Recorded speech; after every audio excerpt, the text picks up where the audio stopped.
quick one for you. Is your dollar working? Every single dollar? Do you have soldiers in the market that are marching to success for you? Oh my goodness. Yes, fully optimized. Catch me outside. I am she. I am he. I got this under full control. Okay, I get it. That feels very efficient, even sexy. That's smart because you are up and getting it. You are kicking ass and taking names. I know. Well done. Well done. Okay. That's very responsible. I get it. I can dig it. But what happens if the market just has a bad season? What happens if the drop that happened in the market gets sustained? I mean, it's supposed to be a bull market, Desire. Like, it's a bull market. What are you talking about? It's a bull market. It's gonna be okay. We're good. And it's a market is at all-time highs. We're just like rolling into the skies to the moon. Okay. But did you also know that between middle of October 2025, and even up until early 2026, which is when this video is being shot, the market has been choppy. Goes up, it goes down. It's neither a bull market nor is it a real bear market. So it's just, dancing around, doing whatever it does. And if you're not an algo trader, maybe you don't even know the top. I mean, who knows the top? Who knows the top of the market? Not even Warren Buffett does. Nobody knows. So what then happens to your money at that time is what I want to know. Actually, comment down below because I'm curious how you are managing your level of efficiency at that point. Are you working harder than your money? Because maybe you're not able to sleep, you're tracking every single news. It's giving you so much anxiety because we don't know. We cannot predict what happened. If it's not a trade deal war, it is something with tariffs. If it's not tariffs, it's something is just going on. And sometimes you can't really identify the driver. It's just the particular investment or the particular stock or the particular company. Debit earnings, it doesn't matter. They're not popping. And no one can just even explain it. And so that you are fully invested in the market, I just want to know, how's it going? How's it going? So today we're going to talk about how being fully to the 110% invested in the market can shrink your freedom and force you to make bad decisions, especially when you weren't preparing for it, if something goes south. Being fully invested in the market works if the market is perfect, if life is perfect, if nothing quite happens in the market, the stocks that you picked, the ETFs that you picked are just doing fantastically well and they never have a bad day, which we all know is not true. But before we jump into that, if you're new here, welcome. Where have you been? We've been waiting for you. My name is Desire. I'm a Harvard-trained ex-Wall Street professional helping you make better money decisions. Okay, let's jump in. Let's get real for a second. If you pop into that dinner party, you're like, I'm in the market and this is what I did yesterday and I made this move. Oh, have you heard about this company? Have you heard about this new startup? Have you heard about this, And, that's the flex. Everyone is like, oh, that guy is very knowledgeable. Oh, that girl, she's on it. And you are, the hot shot at the party. So it's a flex. You are fully invested. The money's making money for you. You know exactly the right price point to enter in. Your previous portfolio is done quadruples and multiples, and you're just, that guy that's showing every other person the rope. Fantastic. Okay, we get that out of the way. And we're not talking about how being fully invested may actually restrict you. Restrict your airflow. You're not going to talk about it when the market throws a tantrum. You're not going to talk about it when the market is choppy. You're not going to talk about it when you just quite can't figure out what happened. Oh, so Robinhood, this is what they did. They announced something, but it's not taking effect. Apple, I thought they said that they had a deal with, no, it's not getting priced in. Okay, why not? I thought, and that can happen. Literally, the market can decide that, you know what? We're not going to cooperate. We're not going to behave. We're going to be quite irrational. That is what the market does. Sometimes it doesn't quite follow a straight line, perfect logic, a linear logic that you kind of work with. Or forget the market for a second. What if life happens and you have an unexpected expense? Life just can life, really. And You maybe have a medical emergency or something for parents or family or anything. Anything can happen in life and you just had to pull some money and use it. What then do you do, especially when things don't look good? If you're selling at the top from what you bought it, fantastic. But what if it's just not an opportune time in the market? What happens then? Suddenly, your very optimized portfolio isn't helping you. It's actually choking you. It's trapping you. And it's a bit harder to talk about them.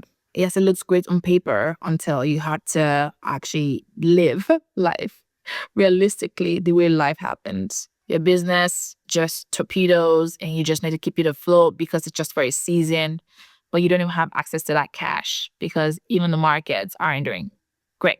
I want to talk about correlation risk, your income, your inflow, your career, your investments, and potentially your lifestyle are all moving in the same direction. That's a major correlation risk. Everything correlates in the same direction. And then what happens with that is, what if the markets are choppy, things are not going just as great in market, and that's exactly where your fantastic Facebook job decides layoffs, and it's not based on performance. You're a rock star, you do great, but it's just not a time when they can afford this particular niche that you're in and they decide to let go of your entire department. So it's not a thing, it's not you, it's just let go. And you have to actually now sell at losses to stay afloat because now you have no job and the markets weren't doing great.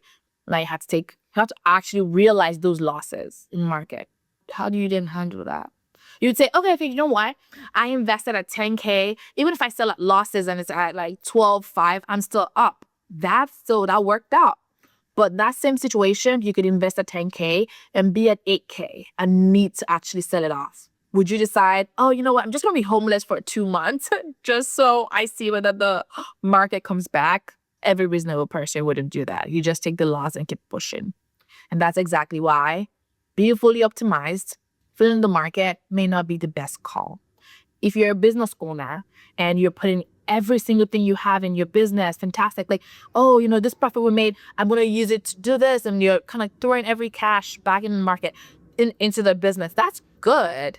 That's good. But what if you then get like ingredients come in and they're like, look, we need to sell this ASAP, but we only want cash and we only want this. We don't want the accrual version that we've been doing before. We need the cash today. And that's what was sold by this steep discount, but you don't have the cash to take advantage of that. Not even a little bit.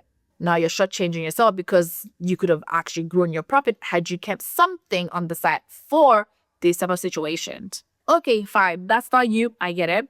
What if you had a double income family? It's a dual income family, but you're still feeling squeezed and tight because now people are dropping left and right at work and your entire lifestyle is baked and hinged on this two income situation where even if one person kept their job, it wouldn't work out. It wouldn't quite work out because you need both. You need both legs to stand on.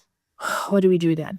These are tough decisions, for being honest, tough questions. And I just want you to sit with it for a minute. What do you do?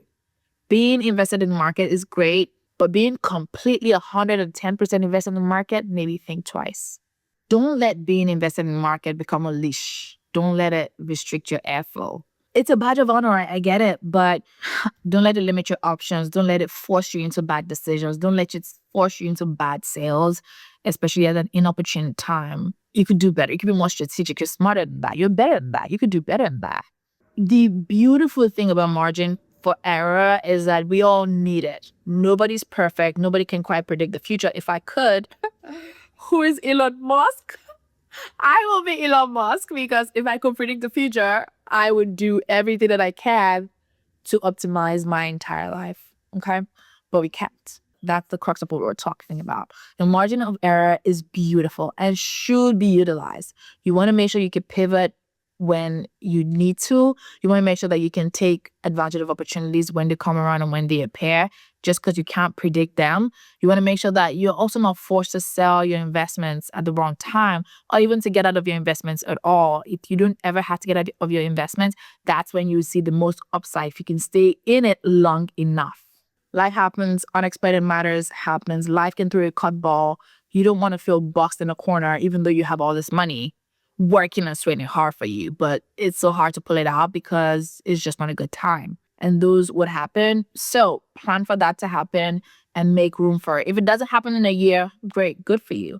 You're still at least earning something on your money, but at least you're not in a really, really tight corner that you just got to take whatever you got. Let each of your dollar have a job. You want to think in buckets. You want to think survival. If anything were to happen, can I survive? And for how long do I want to be able to survive for? Survival. Then you want to think optionality. Okay, if something happens, I'm surviving, I'm thriving. How could I take advantage of new opportunities, things that I happen to be a part of, it I happen to get exposed to? How do I make sure that I maximize that to the extent that's reasonable? That's optionality. And then long-term investment. Long-term investments, you want to make sure that you are as invested for the long haul to the extent you can protect that. So you are investing not because you want to take that money out today, tomorrow, especially when it's long term, that you are indeed trying your best to make sure that you stay in it long enough to see the real fruit of that investment. So cash is not lazy. Cash is not trash.